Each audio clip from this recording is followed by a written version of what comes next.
Рима Зиорат, 36-годишна американка со литванско потекло, предава основна прва помош во Меѓународниот центар за тактичка медицина United Help Ukraine во Киев.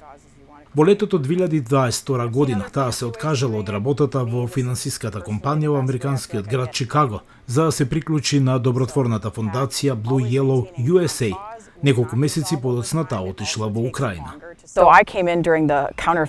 Влегов за време на контраофанзивата во Харков. Значи тоа беше 4-дневно патување и сето тоа беше блиску до линијата на фронтот.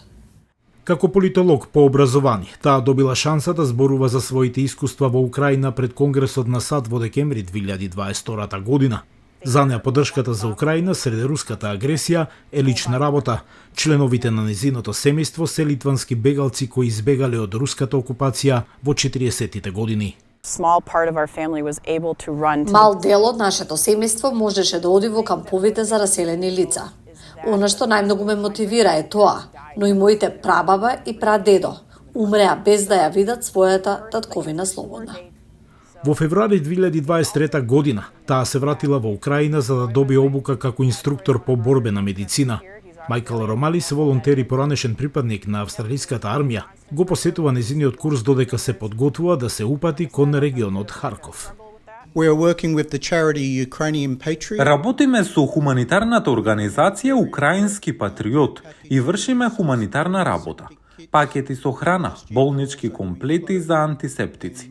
Минатата година исто така правевме облека и медицинска опрема и ја носевме. Имавме до Харков и до Изјум да доставиме помош. Тод Брокеншир, американски подприемач од Колорадо, исто така е тука. Тој отворил бизнис во Украина во 2020 година и решил да остане и покрај тековната војна. Индивидуални комплети за прва помош. Знаете што е внатре во нив, што правите со нив, такви работи. Зиура Итис не се вратила во САД од октомври 2023 година. Таа вели дека планира да остане во Украина и да продолжи да предава, бидејќи верува дека спасува животи.